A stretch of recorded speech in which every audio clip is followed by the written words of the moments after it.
I discovered Marcus's secret. He had installed hundreds of hidden cameras in our home. But instead of crying, I did the opposite. I pretended to leave home and hid in the closet, only to witness Marcus and Tiffany in a passionate embrace, completely lost in each other. Marcus's voice was hoarse. Let's finish quickly. Grace usually returns from her walk in 30 minutes. Tiffany covered her mouth and chuckled. A paralyzed cripple? It'd take her at least 3 hours to walk back. Hearing this, Marcus glared at her warningly. Grace is disabled but strong-willed. She's the person I love most and my absolute boundary. If you disrespect her again, our relationship is over. But he didn't know that my paralysis had long been cured, and I could already stand. After I came out of the closet, I wiped away my tears and made a call. I'm accepting that offer from abroad. Before we continue, please subscribe to this channel and tell us where you're listening from in the comments. Exactly 30 minutes, not a second more, not a second less. As was about to leave, Marcus called her back. Hearing this, Tiffany's face lit up.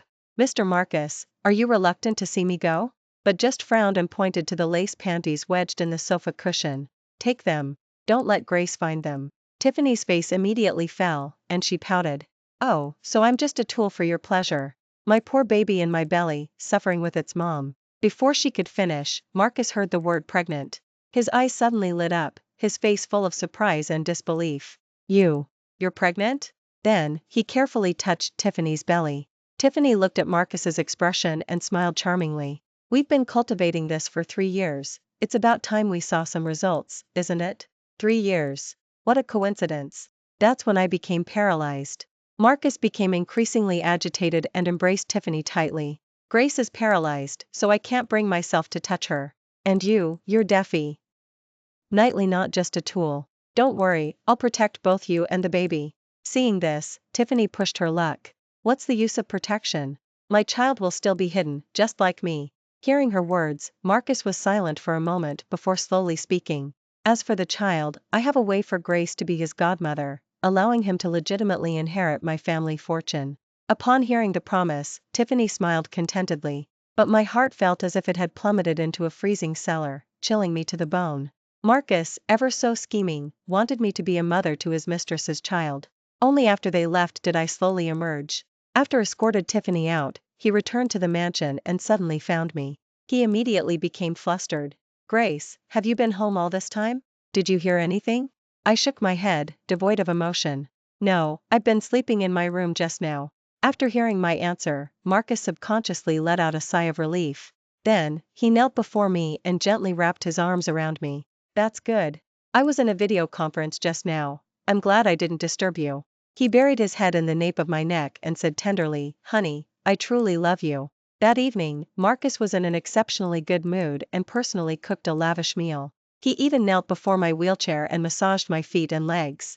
For a moment, seeing his gentle, careful demeanor, I even wondered if what happened this morning was just a dream. But the moment he spoke, I was brought back to reality. Grace, given your condition, you can't have children.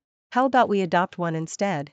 He asked me tentatively. But seeing my face slowly grow cold, he anxiously embraced me. Grace, did I touch on a sensitive subject? Don't scare me. If you mind, I won't mention it again. I'll bring it up when you're feeling better. He merely put it aside for now, but adoption was a foregone conclusion. The next day, Marcus left early in the morning. And I was LSO handling work matters. Ms. Grace, when can you start at your company? My tone was firm, in 7 days. Just as I was about to hang up the phone, Marcus's voice came from behind me. Grace, who are you talking to? I quickly hung up the phone. No one, just a spam call. Hearing this, Marcus didn't press the matter. His attention was solely on Tiffany, who was trailing behind him. He introduced her to me. Grace, this is the elite nanny I specially hired.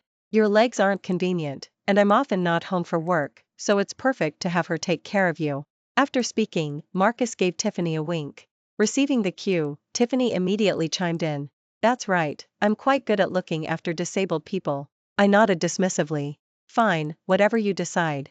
I'm still a bit sleepy, so I'm going back to bed. With that, I turned my wheelchair and returned to the bedroom. When I woke up, I saw Tiffany in a maid's uniform cleaning the floor. Marcus, sitting on the sofa, appeared serious, but he didn't even realize the newspaper in his hands was upside down. It went on like this for several days. Sometimes, when Marcus was out for work, Tiffany didn't even bother to pretend anymore. After cooking, she would place my bowl on a high cabinet. When I got hungry and tried to eat but couldn't reach it, only able to stare up at the bowl, Tiffany would then casually walk over, feigning shock, covering her mouth. "Oh, I completely forgot, you're disabled and can't stand." The mockery in her eyes seemed almost palpable. When returned in the evening, she would revert to her image as a diligent and responsible nanny. Sometimes, in the dead of night, she would stealthily creep into my room and brazenly lie down next to Marcus. Seeing this, Marcus, flustered, lowered his voice. "Are you insane? Grace is still here," but said coquettishly, "My precious baby in my belly misses you." But I didn't let myself be wronged. I suddenly opened my eyes. "Keep it down, I'm tr. ing to sleep." Immediately, Marcus shooed Tiffany out. He desperately tried to explain to me, "Tiffany, she's just sleepwalking." Watching the flustered Marcus before me, I felt a surge of confusion. The of the past was an innocent young man, shyly holding my hand, whispering in my ear that even if mountains crumbled and the earth split, he would love me until his death. When I became paralyzed in an accident, he stayed by my side. "Just don't disturb me." After speaking, I turned my back to him and lay down. When I woke up the next day, I found the back of my clothes soaked with Marcus's tears. During breakfast, Marcus's gaze kept darting towards me. He looked incredibly wronged. After we finished eating, he finally spoke. "Grace, how about we go all out for your birthday this year?" I paused. This would be my last birthday back home before leaving. I agreed, and Marcus's earlier worries instantly vanished. In the following days, he extensively organized the birthday party. He booked the largest hotel in our city and the most expensive drinks. He even invited half of the prominent figures. Unlike happiness, Tiffany was visibly displeased. On the day of the birthday party, it was very lively. A 6-meter-long banner was hung at the top of the banquet hall. It read, "Celebrating's beloved honey's 25th birthday." Marcus, being a well-known prominent figure in our city, had guests coming forward to raise a toast to me. Smiling, they said, "Mrs. Marcus, I truly envy you. You have such a wonderful husband in Mr. Marcus. Do you know this banquet cost tens of millions?" Every decoration in the banquet hall was personally designed by Mr. Marcus. I politely returned their toast, but I neither confirmed nor denied their words. Yet, just after they smiled and said they envied me, they turned away and scoffed, muttering among themselves, "Does she really think she's so favored, nodding like that? We just paid her a few compliments, and she actually took them serio. Sly. Just a useless cripple who can't tell what's important. Is she truly foolish or just pretending? She doesn't even know who this party is really for." Surprisingly, hearing these words, my heart remained undisturbed. As the party reached its climax, someone exclaimed, "A shooting star." At once, everyone rushed to the balcony of the banquet hall. I, sitting in my wheelchair, was jostled back and forth by the crowd. Eventually, my wheelchair tipped over, and I fell heavily to the ground. As I fell, my foot accidentally snagged the ribbon holding up the banner. In an instant, the banner fluttered down, revealing the layer beneath it. It turned out the banner had 2 layers. Looking at the banner above, I froze. It now clearly read, "Celebrating the birth of the G-child." So, this party was never meant for me. It was prepared for Tiffany's baby in her belly. Even though my paralysis had already healed, the crowd was frantically trampling my legs. I was in too much pain to get up. A second before my consciousness faded, I saw on the balcony railing, Tiffany was devoutly making a wish to a shooting star, while Marcus, beside her, looked on with adoration. When I woke up, I found myself in a hospital bed. I moved my legs and realized they hurt a bit. But the conversation outside the hospital room was more horrifying than the grotesque bruises on my legs. It was the doctor's voice. "Mr. Marcus, it seems Mrs. Marcus's legs show signs of recovery. Further examinations are needed to determine if they can fully heal." Surprisingly, Marcus wasn't pleased. Instead, he angrily reprimanded the doctor. "I've given you so much money, are you just useless? I've been giving Grace so much medication specifically to damage the nerves in her legs, to make her feel insecure due to paralysis, and thus unable to leave me." Perhaps realizing his voice was too loud, he lowered it, yet couldn't suppress his rage. "I've made so many efforts, even installing hundreds of surveillance cameras at home to monitor Grace, all to keep her by my side, to prevent her from having children, and to ensure Tiffany's baby becomes the primary heir to my G family." As he spoke, Marcus grabbed the doctor by the collar. "But now you're telling me all my efforts might be in vain? If paralysis heals, you won't be director anymore." At his words, I clenched my fists. No wonder my legs, which weren't seriously injured, had been paralyzed for 3 years. He said the medication was an ancient remedy for paralysis that he'd found after traveling many countries. Until recently, I felt nauseous and didn't want to drink it, but I didn't want to hurt him, so I secretly spat out the medication behind his back. But as soon as I stopped the medication, my legs miraculously healed. After some thought, I calmed down. Outside the door, Marcus was still arguing with the doctor. Because of my paralysis, Marcus had even arranged a meeting with all the hospital specialists. During the meeting, seizing the opportunity while I was unsupervised, I didn't hesitate to take off my hospital gown and confidently walked out of the hospital. I hailed a taxi, ready to escape the city and Marcus. But, upon realizing I wasn't in the hospital room, went frantic. He frantically ran out of the hospital, grabbing passerby after passerby, asking if they had seen me. Just then, I got into the car. Before I rolled up the car window, Marcus's bewildered eyes met mine. Seeing his eyes, like those of a predator looking at its prey, my heart skipped a beat. But the next second, Marcus looked away and frantically questioned other passers-by. He didn't see me. At that moment, I rolled up the car window completely and told the driver without hesitation, "Driver, take me to the airport." It was only then that Marcus remembered to call me. But I knew he had long installed a tracking app on my cell phone to fully control my whereabouts. So, I had already gotten a new SIM card and changed my cell phone early that day. Now, any calls he made would only result in a message saying the number was disconnected. Soon, I boarded the plane. As I sat on the plane, looking down at the city from the window, I finally felt all the shackles on me had been unbound. But I hadn't expected Marcus to be so well connected. As soon as I landed, his call came through. After a few seconds of hesitation, I answered. The moment the call connected, Marcus immediately started to berate me. "Grace, you've really gone too far this time. To throw a tantrum, you checked out of the hospital and even canceled your SIM card. Do you know how much time and money it took me to find out your new cell phone number? I'm really tired. Can't you stop being childish?" It was clear Marcus was very angry. After all, these were the harshest words he'd spoken to me in years. But after his long rant, he realized, panting, that I remained silent on my end. He started to panic. "Grace? Okay, I was too hasty just now. Don't take what I said to heart. Please come back quickly. I haven't seen you all day, and I miss you terribly. I've already asked Tiffany to make your favorite chicken noodle soup. You can have it as soon as you get back tonight." Despite his lengthy plea, I finally replied with a concise sentence. "I'm not coming back ever again." Hearing my words, Marcus's smile froze on his lips. Then, realizing something, he said with a forced laugh, "Grace, it's not April's Day. Don't joke with me." My tone was cold. "I'm not joking." Hearing my resolute words, Marcus could no longer smile. "Grace!" His voice held suppressed fury. "You're disabled now. Who else can you rely on without me? If you don't come back, I'll really leave you." Every time I threw a tantrum, he would threaten me like this. In the past, perhaps I would have given in. But I replied indifferently, "Oh, then don't." At my words, Marcus on the other end could no longer keep his composure. He was in disbelief, his voice trembling. "Grack. Do you know what you're saying?"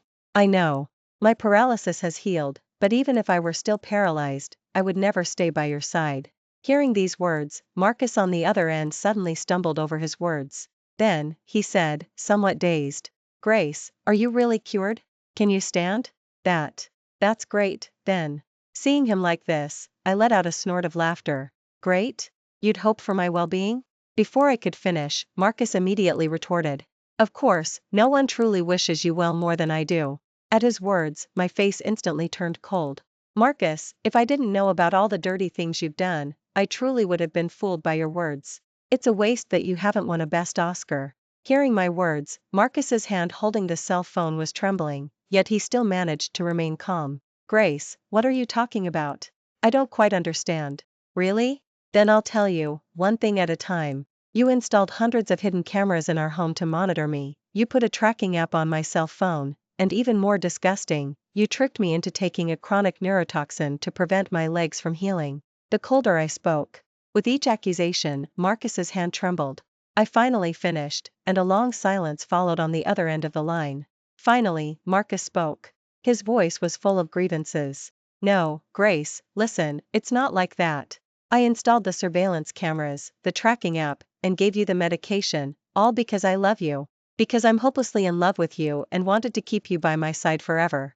I'm truly so scared, so afraid that other men out there might covet you and take you away from me. Because you're so outstanding, but if you were paralyzed, those men wouldn't like you. Before he could finish, I directly cut him off. Are you sure it's because you love me, and not because you were afraid I'd find out about your philandering with Tiffany, so you made the first move to ensure I couldn't leave you? At my words, Marcus on the other end was somewhat speechless. Grace, do you know everything about Tiffany and me now? I neither confirmed nor denied it. Immediately after, he quickly admitted his mistakes. It's all my fault. I was blinded by lust to do such things. I was wrong, but aren't powerful men all like this? I'm considered clean in our circle. If you mind, I can change. Grace, will I change? Just come back, I'll do anything. I said emphatically, no. Realizing I was unyielding, Marcus had a momentary breakdown. Then what do you want me to do to forgive me? Hearing his words, I thought of the child he doted on so much. If you can completely cut ties with Tiffany and disown the baby in her belly, then I'll forgive you and come back. As expected, Marcus immediately fell silent. His reaction was precisely what I anticipated. Perhaps he could let go of the excitement Tiffany brought him. But how could Marcus possibly give up the baby in her belly? Therefore, those words were merely a test for him. I made such a confident promise, knowing he couldn't fulfill it. Seeing his reaction, I instantly lost interest. Fine, if you can't do it, just hang up the phone and stop bothering me. Without waiting for Marcus to say anything else, I simply hung up the phone. But remained persistent, sending me many text messages. But we're still married. Legally, you can't leave me. Marcus's words reminded me that I had forgotten about our marriage. I was so focused on escaping him quickly that I hadn't thought of anything else. Soon, I replied to him. I'll mail the divorce papers to you. Just remember to sign them and mail them back. After sending that, without waiting for Marcus to send anything else, I immediately blocked his cell phone number and all his text messages. After hanging up, I immediately contacted an elite divorce lawyer back home to draft the divorce papers, then promptly mailed the documents to Marcus. Once everything was due, I went to a renowned fashion company abroad to complete my onboarding. Linda from HR, who had called me before, was thrilled to see me and embraced me tightly. When I first invited you, you kept refusing. I just tentatively asked again recently, and you actually changed your mind. That's fantastic. Back home, I had always been a renowned designer. Internationally recognized fashion brands all wanted to poach me. But when Marcus found out, he threw a major fit. That's an international relationship. Not to mention a long-distance one, which I wouldn't agree to.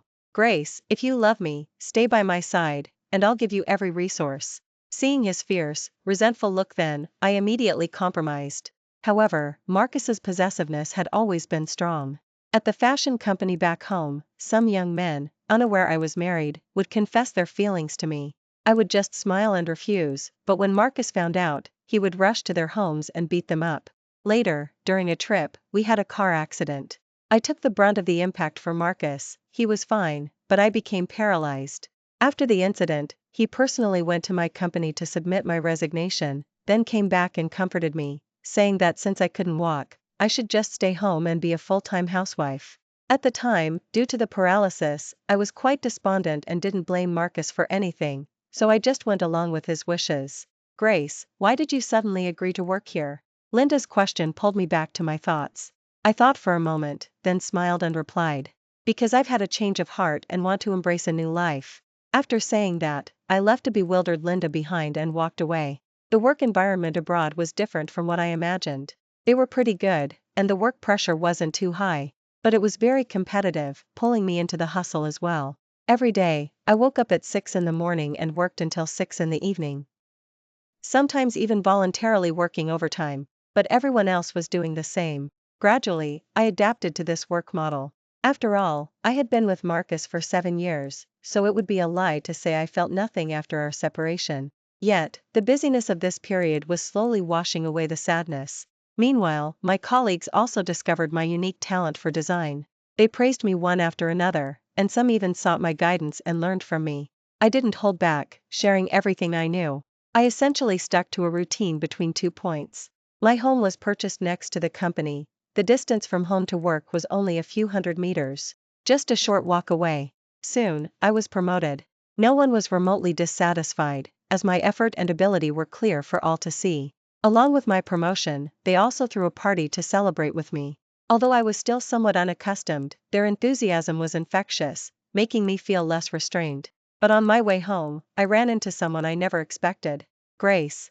As soon as I heard that whiny voice, I knew who it was by reflex, without even needing to think. I immediately distanced myself from the person in front of me. I asked distantly, "How did you find me?" Hearing my words, Marcus looked even more aggrieved, pouting.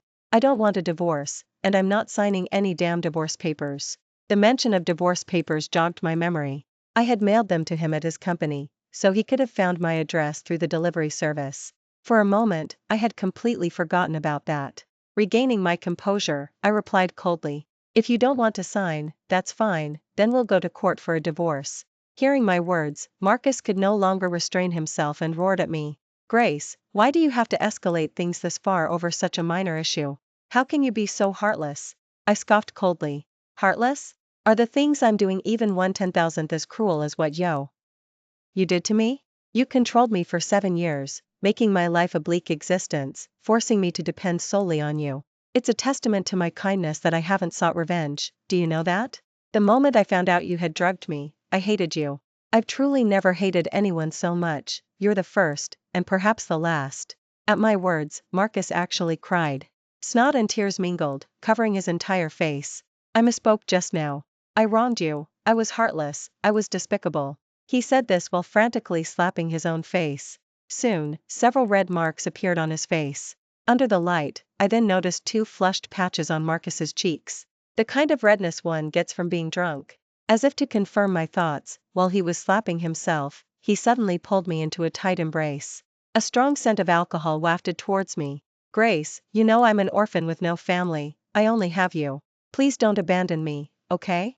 I'm so lonely." I could feel the back of my clothes getting completely wet, his tears and snot had all stained my clothing. Yet, I felt no pity, only disgust. Still, I couldn't push him away, after all, I was no match for a man's strength. After struggling for a bit, I was too exhausted to resist further. "Marcus, with your ability to hold your liquor, stop pretending, it's repulsive." My tone was flat. At my words, Marcus's tears immediately stopped. He bit my ear, his voice filled with stubbornness. "Grace, I told you I'd never let you leave me in this lifetime. Abroad is not at all suitable for you. You have to come with me. I bought plane tickets before I came. Even if you don't want to, you must come with me this time. Let's be good, okay?" Hearing these words, a chill ran down my spine.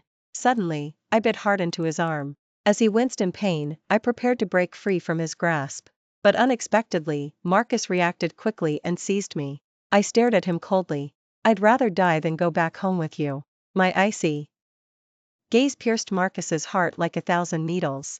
"You." But before he could say anything, my colleagues, who had been at the party with me earlier, suddenly returned. Seeing this scene, they shouted, "Who are you? Let her go, or I'm calling the police." Despite this warning, Marcus remained completely unmoved. But then, my colleagues directly pulled out their guns. They were foreigners, and it was legal for them. The moment he saw the guns, Marcus clenched his jaw, wavering. Yet he was still reluctant to let go of me. Immediately after, a colleague aimed directly at a nearby trash can and fired a bullet. The sound was loud, and the trash can was knocked over. "If you don't let go, that bullet might just pierce your heart." I grinned. "Marcus, if you're so brave, then don't be afraid to die." Hearing my provocation, Marcus felt even more pain in his heart. But he reluctantly let go of me. Once released, I was immediately shielded behind my colleagues. "Get lost, or you'll regret it." Marcus raised his hands in surrender, but his eyes looked at me in agony. Yet I met his gaze directly. My lips silently moved. "Coward." After hearing that, Marcus finally left. After he left, my colleagues gathered around me, each asking if I was all right. My heart warmed, and I immediately shook my head, saying I was fine. It had been a long time since I felt such warmth. A big reason I was with Marcus was that, like him, I was an orphan, abandoned by our parents when we were young. After that day, Marcus never came looking for me again. I felt a complete sense of relief and immersed myself in work once more. But still mindful of the divorce, I had a mutual friend relay the message to Marcus. However, not long after, Tiffany actually showed up at my home. Seeing her, I instinctively frowned. Logically, she was the mistress, I hadn't sought her out, so why were they both actively seeking me? "What do you want?" I leaned against the doorframe, raising an eyebrow. At my words, Tiffany suddenly became agitated. You bitch, why did you steal Marcus away? Because of you, he's abandoned both me and our child. You're a homewrecker, and I hope you die a horrible death. Following her words, I instinctively looked down. I saw her prominent pregnant belly. It must have been 6 months by now. I don't care for Marcus anymore, nor do I have any intention of fighting you for him. If you want him, take him. My words were clear, yet Tiffany seemed not to understand. Her eyes darted around. Then, she lunged at me, intending to scratch my face with her nails. Before I could react, Marcus suddenly appeared and slapped Tiffany hard, sending her to the ground. Instantly, Tiffany's face flushed. It happened so quickly that before I could even fully process it, Marcus was already fiercely reprimanding Tiffany. I've already told you, my heart only beats for Grace. No matter what you do, I won't make any more mistakes or get entangled with you. Don't worry. After saying that, Marcus turned to me as if expecting praise. Grace, are you all right? I didn't expect Tiffany to hold such a grudge after I abandoned her and suddenly show up to harm you. But I've already gotten rid of her now. He took my hand and looked at me with deep affection. Grace, can you believe my sincerity now?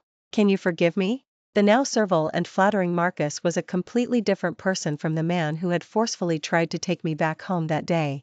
Listening to his speech, I remained silent for a long time. But then, I looked at the seemingly sincere Marcus and laughed, my shoulders shaking. Are you done with your act? At my words, Marcus's face instantly went pale. I already felt something was off. Tiffany wasn't like a mindless shrew, her past actions showed that. So how could she suddenly go crazy and try to hit me? And just now, it was as if she had anticipated Marcus would hit her, as she protected her belly in advance. I knew then that this was all an act put on by Tiffany and Marcus. And they put on quite a show. Tiffany's face even had some deep red slap marks. Marcus, it's still the same advice, go win a best Oscar. After speaking, I looked at Tiffany, who was sitting on the ground. You could also go for best, then you and Marcus would make quite a pair. I really think so. At my words, Tiffany immediately dropped the act. There was no trace of the sadness from being hit by Marcus earlier. She directly poked her finger at my face. Grace, don't be ungrateful. Do you really think you're so precious? If weren't so kind and sentimental, he wouldn't still be thinking of you. Facing's aggressiveness, I took a step closer to her. Honestly, I admire you. To be a mistress of your caliber, not fighting or vying, and even helping your cheating partner find true love, that's quite something. I drew closer and closer to Tiffany as I spoke. Do you think Marcus is loyal and devoted to you? If he truly cared, why wouldn't he give you a legitimate status? Why keep you hidden, and even now, slap you around to convince another woman to come back? Living like this, don't you think you're pathetic? That last sentence completely broke through Tiffany's defenses. Her face was utterly pale, and she could no longer stand, collapsing weakly. Fortunately, at that moment, Marcus, who was behind her, caught her waist, shielding her behind him. Then, he asked me, somewhat weakly. Yes, I was acting, but Grace, I even planned to have Tiffany give birth to the child, then have you adopt the child as our heir, and send her abroad. Why can't you see my remorse? Only now did I realize how bizarre Marcus's thought process was. Marcus, do you really think such a good deal exists in this world? To have your cake and eat it too, enjoying one woman's unwavering devotion while also pursuing thrills outside. But I'm not stupid. Secrets always come to light eventually. You've hidden this from me for years, were you satisfied watching me being fooled? I've already accepted it, Marcus, don't be so greedy. With every word I spoke, Marcus's face grew paler. Eventually, he lost all color. He could only manage a hoarsely spoken, Grace, we've been together for 7 years. Are you really okay with this? What's there to not get used to? I could get used to it even if you died. Hearing my words, his heart immediately clenched. Is there truly no possibility for us anymore? Yes. So, don't bother me again. After saying that, I firmly shut the front door. Marcus, who was left stunned at the closed door, looked at it, his eyes bloodshot. He clenched his fists. Grace, don't force my hand. The events of that day faded like smoke. I practically forgot all about it amidst my busy work schedule. Mainly, I thought if Marcus were still a man, he wouldn't cling to me so persistently. But then, out of nowhere, I started receiving threat letters. They came in many forms. Some were mailed as packages, others were stuck on my front door. I checked the neighborhood surveillance cameras, only to find that the one pointing directly at my front door was broken. I picked up the card stuck on my front door. It was stained with blood. Along with the card was a photo, depicting a baby lying in a pool of blood. I sensed the gravity of the situation but didn't know where to start to resolve it. Meanwhile, the company's new partners came to visit. I had recently been promoted to design based on my performance. This project was under my charge, but I never expected the company to be Marcus's. Marcus slowly walked towards me, followed by a string of employees. Within a few steps, Marcus stood directly in front of me. He smiled and extended his hand to me. "Grace, it feels like ages since we last met. I've missed you so much." With representatives from both companies present, I couldn't very well lash out. So I smiled and shook his hand. "Mr. Marcus, it's a pleasure to collaborate with you." The company's senior management Heil. Why valued this collaboration and instructed me to treat it seriously. Marcus used this opportunity to relentlessly stick by my side. He claimed it was for work, but in reality, none of his discussions were about work matters. Yet, when he came to my office to find me, I couldn't refuse him. Once he was in my office, he wandered around as if he owned the place. He mumbled to himself, "Grace, you'd be better off as a housewife. Look how exhausting work is now." Seeing my icy glare, he immediately fell silent. Then, he excitedly rushed over to me. "Grace, I came to tell you some good news. Once you hear it, you'll definitely forgive me and come back to me." But before he could continue, I cut him off. "Were you the one sending me those threat letters recently?" At my words, Marcus froze, then asked, confused, "What?" Seeing his bewildered expression, I knew he was unaware. I had no intention of explaining. "Never mind. Go ahead, what's the good news?" Hearing my words, Marcus nodded repeatedly. Then he said mysteriously, "Tiffany lost the baby in her belly." He said this without a trace of sadness. My pen suddenly stopped. Then, I calmly asked him, "How did it happen?" Seeing my expression, Marcus's eyes darted around, and his voice softened. "She had an abortion." Then, unable to control my anger, I demanded in a loud voice, "Did you do this?" At my question, Marcus immediately fell silent. In an instant, I erupted in curses. "Marcus, are you even human? That was a living human life, not to mention his own child." Seeing my reaction, Marcus's eyes also turned red. His voice trembled slightly. "Didn't you say if I got rid of the baby and Tiffany, we could be together? I've gotten rid of both, so why are you still like this?" "That's not what I said then." In an instant, I felt my blood rush. Marcus truly had a distorted understanding. But after calming down, I connected it to those threat letters and photos. Everything seemed to link together. After realizing something, I immediately pulled out my cell phone. Seeing my action, Marcus asked, confused, "What are you doing?" "Calling the police." I spoke concisely, but before I could make the call, Tiffany, as if to confirm my suspicions, rushed in holding a knife. Her face was contorted in a ferocious grimace. "Call the police? Don't even think about it. Go to hell and atone for my unborn child." Marcus's eyes widened at the sight, but his first instinct was to hide behind me. I watched the knife coming straight at me, but I didn't dodge. Instead, I threw a right hook, knocking the knife from Tiffany's hand, then followed with a back kick that sent her to the ground. Tiffany was pinned to the ground by me, glaring at me hatefully. Marcus was completely stunned. I had never thought of relying on others, or on a man. From the moment I left Marcus, I knew I could only rely on myself. That's why, on my first day abroad, I found the best wing master to teach me how to fight. Chinese Chun is profound and extensive. When finally reacted, his words came out disjointed. "Grace, that was just a reflex." But I ignored him, instead helping the belated police officer subdue Tiffany and get her into the police car. As was being put into the car, she was still yelling threats at me, demanding my life. But a single light remark from me made the enraged woman pause and think. "Are you sure it was me who harmed your son, or someone else? Have you truly understood?" Then, I slowly turned to Marcus and questioned him. "So, this is your love? Letting me take a knife for you. Your love is truly terrifying." The word terrifying pierced Marcus's heart like a dagger. Every scene from today, every word I spoke, made Marcus understand that I would live a much better life without him. After a long silence, he finally nodded. "All right, I understand." Not long after the incident, I returned back home once again, sooner than I had expected. And this time, I returned to do only one thing: register our divorce.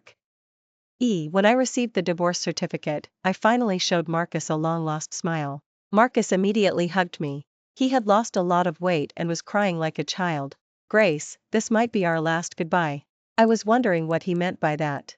Just then, the police suddenly burst into the registrar's office and handcuffed Marcus. To this day, I still remember the last look Marcus gave me. It was filled with shame, resentment, and pity. After was imprisoned for aggravated assault, perhaps enlightened by my words, she retaliated against the true culprit, Marcus, by exposing all the illicit dealings of his company, including embezzled funds and bribery. Even I hadn't known about these things. Because of the numerous individuals involved and the immense sum of money, Marcus was sentenced directly to the death penalty. Before his execution, I left the country again. Returning to my company, I dedicated myself to building my small enterprise. Thank you for watching today's story. If you enjoyed this video, please like it and share it with your friends. We look forward to hearing your thoughts in the comments section. Feel free to share your views, and don't forget to subscribe to our channel for more exciting stories. See you next time.